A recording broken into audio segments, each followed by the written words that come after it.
आज मैं आप सबके सामने में काइंड्स ऑफ ऑक्सिलरी वर्ब्स को डिस्कस करने जा रहा हूँ। Kinds of auxiliary verbs. Auxiliary verbs के बारे में मैं बता दूँ, ये प्राइमरी वर्ब या जिसको हम हेल्पिंग वर्ब कहते हैं उसे ही ऑक्सिलरी वर्ब कहते हैं। हेल्पिंग वर्ब क्या होता है? तो वो वर्ब जो सहायता करता है। किस बात की सहायता करता है? तो टेंस जो होते हैं, टेंस के अलग अलग फॉर्म की रचना करने या फॉर्म को बनाने में हेल्प करता है। टेंस के अलग अलग फॉर्म को यानी रूपों को बनाने में मदद करता है, उसे ही ऑक्सिलरी वर्ब कहते हैं, उसे ही सहायक क्रिया कहते हैं, उसे ही हेल्पिंग वर्ब कहते हैं। Helping verb.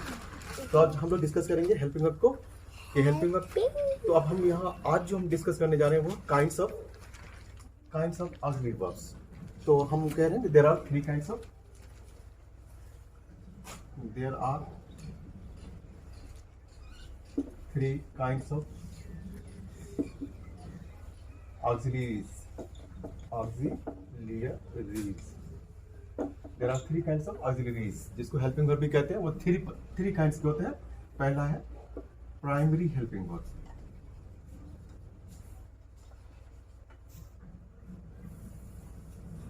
Primary auxiliaries। Primary auxiliaries. दूसरा होता है मॉडल ऑक्सिलरीज। Model auxiliaries. और तीसरा होता है मार्जिनल ऑक्सिलरीज।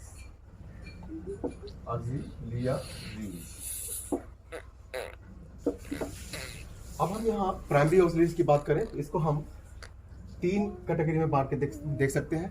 एक होता है वर्ब टू बी, दूसरा वर्ब टू डू और तीसरा वर्ब टू हैव। इसको तीन कैटेगरी में बांट के देख सकते हैं। प्राइमरी ऑक्सिलरी जो है वो वर्ब टू बी में प्रेजेंट में इज, एम, आर और पास्ट में वाज और वेयर। वर्ब टू बी जो है प्रेजेंट में इज, एम, आर और पास्ट में वाज और वेयर है। अब वर्ब टू डू की बात करें तो वर्ब टू डू में डू, डज, डिड, ये तीनों होते हैं। Verb to do, does and did, ये तीनों वर्ब होते हैं। और वर्ब टू हैव में have, has and has and had।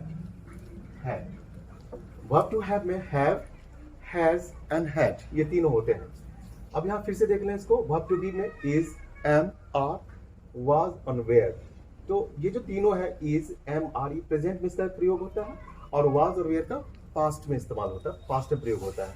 और verb to do की बात करें तो प्रेजेंट में do और does का प्रयोग होता है और पास्ट में did का प्रयोग होता है। ठीक है, याद रहे। और वर्ब टू हैव जो है, जिसको वर्ब टू हैव कहते हैं, यहाँ वर्ब टू बी को ऐसे लिखना है, वर्ब टू डू ऐसे, वर्ब टू हैव। तो वर्ब टू हैव में जो आता है वो हैव आता है प्रेजेंट में और हैज आता है प्रेजेंट में, और हैड जो आता है वो पास्ट में आता है। हैव और हैज प्रेजेंट में है, ये जो दोनों है वो प्रेजेंट में है और ये पास्ट में है। यहाँ टू डू ये दोनों प्रेजेंट में है और ये पास्ट में है। ये डिड जो है पास्ट में है और यहाँ पर ये पूरा प्रेजेंट में है और ये वाज और वेयर जो है ये पास्ट में है। तो ये जो है प्राइमरी ऑक्सिलरीज का जो है ये रूप है, ये verb to be, verb to do and verb to have. ठीक है, ये तीन तरह के प्राइमरी ऑक्सिलरीज होते हैं। ये शुरुआती या आरंभिक या प्राइमरी हेल्पिंग वर्ब होते हैं, जिसको ऑक्सिलरी वर्ब भी कहते हैं। ये सब शुरुआती है शुरू में और इसका सबसे ज्यादा प्रयोग होता है, वाक्यों में सबसे ज्यादा इसी का प्रयोग होता है। इसके बाद जो अगला आता है मॉडल ऑक्सिलरीज। मॉडल ऑक्सिलरी, इससे पहले मैं बता दूं कि प्राइमरी ऑक्सिलरीज क्यों कहते हैं। क्योंकि ये आरंभिक है, बहुत ज़्यादा बेसिक टाइप से है, जिसका बड़ा प्रयोग होता है, इसकी बड़ी सहायता होती है, ये बहुत सहायक होता है, बहुत मदद करता है, वाक्यों का निर्माण करने में बहुत ज़्यादा इसका उपयोग है। अगला है मॉडल वर्ब। अब मॉडल वर्ब किसे कहते हैं? प्रश्न उठता है कि इसका नाम मॉडल क्या है। ये मॉडल नहीं है, मॉडल है, मॉडल। कुछ लोग इसको मोडाल प्रोनाउंस करते हैं, ये रॉन्ग है, दैट्स रॉन्ग। ये मॉडल ऑक्सिलरीज। अब ये मॉडल क्या होता है? तो ये जो ऐसा हेल्पिंग वर्ब है जो मोड और मैनर ऑफ द एक्शन को ये हाँ, डिस्क्राइब करता है या बताता है। मोड और manner of the, it denotes the mode और मैनर ऑफ एन एक्शन, किसी क्रिया के तरीके को, किसी क्रिया के होने के तरीके को ये दर्शाता है, इसलिए इसे मोडल वर्ब कहते हैं, मोडल ऑक्सिलरीज कहते हैं। तो मोडल ऑक्सिलरीज में क्या सब आता है? इसमें कैन से बनने वाला कुड, ये जो कैन है वो प्रेजेंट में है और कुड इसी का पास्ट टेंस। कैन मतलब सकना, ये सकता है, ये सकती है, और कुड मतलब सका, ये सकता था, ये सब। उसके बाद मे मतलब सकता है, सकती है, सकते हो प्रेजेंट में। एंड माइट जो है वो पास्ट टेंस में, माइट ये पास्ट टेंस में है, सकता था या सका। उसके बाद यहाँ पर आता है विल से बनने वाला वुड। विल फ्यूचर में है, होगा, होगी, होगे। एंड वुड होता, होती, होते, और होगा भी कभी कभी इसका मीनिंग होता है। उसके बाद है शैल फ्यूचर में होता है। शैल मतलब गा, गे, गी। शैल गा, गे, गी। एंड शुड चाहिए या होगा, होना चाहिए, ऐसा हो, ये सब मीनिंग निकलता है शुड। उसके बाद मस्ट, अवश्य, मस्ट मतलब अवश्य या जरूर। और उसके बाद आता है आउट टू। ये सब जो वर्ब है, ये सब का सब मॉडल ऑक्सिलरीज है। इसके अतिरिक्त जो कुछ दो तीन और है जो मार्जिनल ऑक्सिलरीज है, कुछ ग्रामेरियन इसको ना मॉडल ऑक्सिलरीज में रखते हैं, और कुछ ना उसको अलग से सेमी, तो मार्जिनल ऑक्सिलरीज को ना सेमी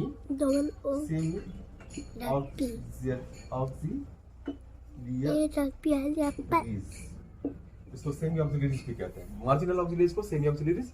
इसमें जो आता है वो आता है need, dare and used to.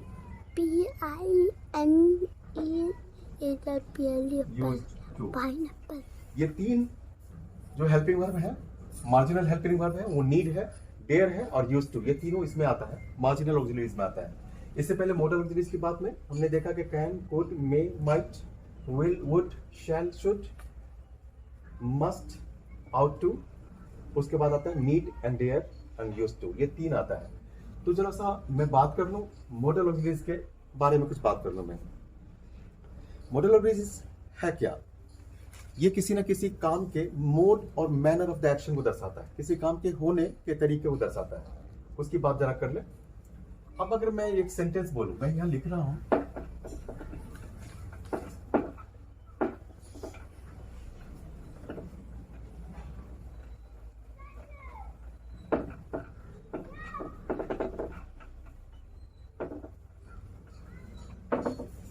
अगर क्या लिख रहा हूं मैं मॉडल ऑक्सिलरीज के एग्जांपल में, अगर मैं लिख रहा हूं I can recite a poem, I can recite a poem, मैं किसी कविता को रिसाइट कर सकता हूँ, मैं पढ़ सकता हूँ। एक खास ढंग से पढ़ने को रिसाइट कहते हैं, या एक रिद्म में पढ़ने को रिसाइट कहते हैं। तो आई कैन रिसाइट, यहाँ जो कैन जो मॉडल वर्ब है, इस कैन का जो प्रयोग हुआ है, ये कैन क्या दर्शाता है? ये कैन रिसाइट का जो काम है उसके मोड और मैनर को दर्शाता है। अब यहाँ मोड और मैनर क्या है? तो इसके तरीके को, इसके कि मेरी क्षमता है, ये दर्शाता है कि ये क्षमता है मेरी। क्या क्षमता है? कि मैं इसको रिसाइट कर सकता हूँ, क्षमता है। ठीक है, साथ साथ ये कि मेरे अंदर क्षमता है और बहुत ही स्ट्रॉन्ग पॉसिबिलिटी भी है ये रिसाइट हो सकता है। तो ये सब चीज़ों को दर्शाता है, इसलिए इसको मॉडल वर्ब कहते हैं, क्योंकि इसके इस काम के होने के तरीके को या मैनर को, ढंग को दर्शाता है, इसलिए मॉडल वर्ब में आ जाता है। जैसे she might come today, जब किसी के लिए उम्मीद करते हैं कि वो आ सकते हैं या आ सकती है, तो she might। अब यहाँ जब चांसेस बहुत लो होते हैं, आने के चांसेस बहुत कम होते हैं, जब किसी काम के होने के चांसेस कम होते हैं, तो उसके लिए हम कहते हैं माइट, शायद आ सकते हैं, नहीं भी आ सकते हैं, चांसेस बहुत लो है। तो ऐसा जब किसी वर्ब से पता चले कि ऐसा कुछ होने वाला, तो उस वर्ब के बारे में जब कुछ ऐसी संभावना हो कि भाई बहुत कम चांस है होने के, तो उसके लिए ना माइट का प्रयोग होता है। ठीक है, अब जैसे कहते हैं यू में पास द एग्जाम्स, तुम एग्जाम पास कर सकते हो। अब यहाँ में मतलब संभावना, जब पॉसिबिलिटी बहुत स्ट्रांग होती है, जब संभावना बहुत ज़्यादा होती है कि तुम पास कर सकते हो, या कुछ भी किसी काम की संभावना बहुत ज़्यादा होती है, तो उस काम के लिए उस संभावना को स्ट्रॉन्ग पॉसिबिलिटी को दर्शाने के लिए, बहुत ज़्यादा संभावना होने को दर्शाने के लिए मे का प्रयोग होता है।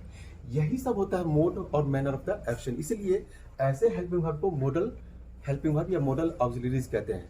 अलग से मैं एक चैप्टर डिस्कस करने जा रहा हूँ, अलग से मैं एक वीडियो बनाने जा रहा हूँ मॉडल वर्ब पर, जो अलग अलग करके मैं can, use of could, use of may, use of might, इन सब को मैं अलग से डिस्कस करूंगा। सारे मॉडल वर्ब को बारी बारी से डिस्कस करूंगा। मैं सीधे अब आ जाता हूँ मार्जिनल ऑक्सिलरीज पे। ये बहुत छोटा सा है और इसमें कवर हो जाएगा, इसलिए मैं सीधे मार्जिनल ऑक्सिलरीज पे आ जाता हूँ। इसमें जो सबसे पहले नीड की बात आती है, ये जो हेल्पिंग वर्ब है नीड। अब यहाँ नीड को मार्जिनल क्यों कहा जाता है? हल्का सा, बस जरा सा के लिए क्या है कि मॉडल ऑक्सिलरीज है। अदरवाइज ये जनरली ये मेन वर्ब के रूप में प्रयोग होता है। मेन वर्ब में प्रयोग होने की वजह से इसको ना ज्यादातर इसको मेन वर्ब भी माना जाता है, लेकिन कभी कभी हेल्पिंग वर्ब की तरह प्रयोग होता है, इसलिए इसको मार्जिनल कहते हैं, सेमी हेल्पिंग वर्ब कहते हैं, सेमी मॉडल वर्ब कहते हैं। मॉडल है क्योंकि ये भी मोड और मैनर दर्शाता है, इसलिए मॉडल वर्ब के कैटेगरी में रखा गया। अब जैसे देखिए यहाँ पर एक सेंटेंस में लिख रहा हूँ, निगेटिव सेंटेंस में जनरली इसका प्रयोग निगेटिव में या क्वेश्चन में इसका इस्तेमाल होता है। जैसे क्वेश्चन है नीड आई गो, क्या मुझे जाने की आवश्यकता है या जरूरत है? क्या मुझे जरूरत है, जाने की जरूरत है? नीड आई गो। अब यहाँ देखते हैं जो है क्वेश्चन, जो हेल्पिंग वर्ब होता है, यस नो क्वेश्चन जो होता है वो हेल्पिंग वर्ब से स्टार्ट होता है और उसका जवाब या तो हाँ में या ना में आता है। ठीक है, इसको क्लोज क्वेश्चन भी कहा जाता है। हेल्पिंग वर्ब को क्लोज क्वेश्चन भी कहा जाता है। नीड आई गो, क्या मैं जा सकता हूँ? ठीक है, अब इसका जवाब या तो हाँ में आएगा या ना में आएगा। Close question and double question में फर्क ये होता है कि क्लोज क्वेश्चन में सिर्फ जवाब या तो हाँ में या ना में उसी बात को कहते हुए कि हाँ मैं जाऊंगा, हाँ मुझे जाने की जरूरत है, और नहीं मुझे नहीं जाने की जरूरत है।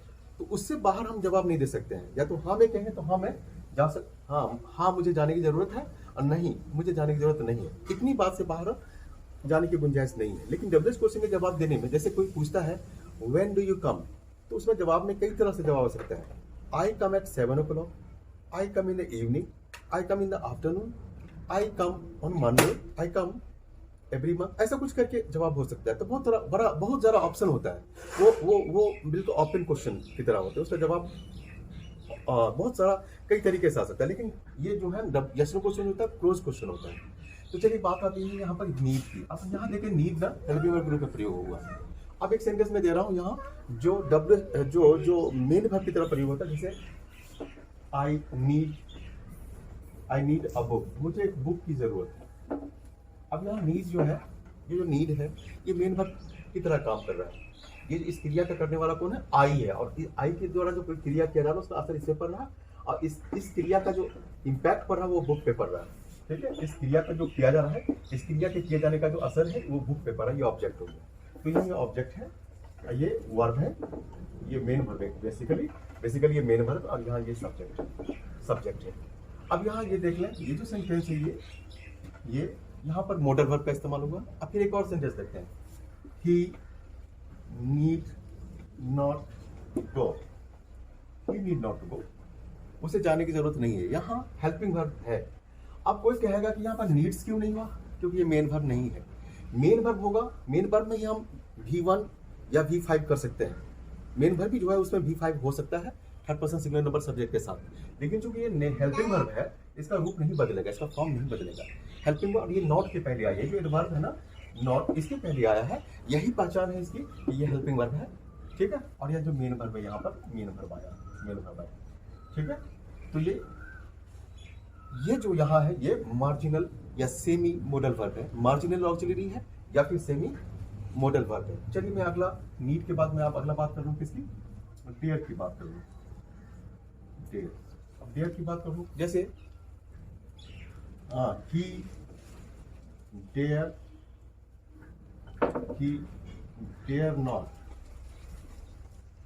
नॉट से दिस।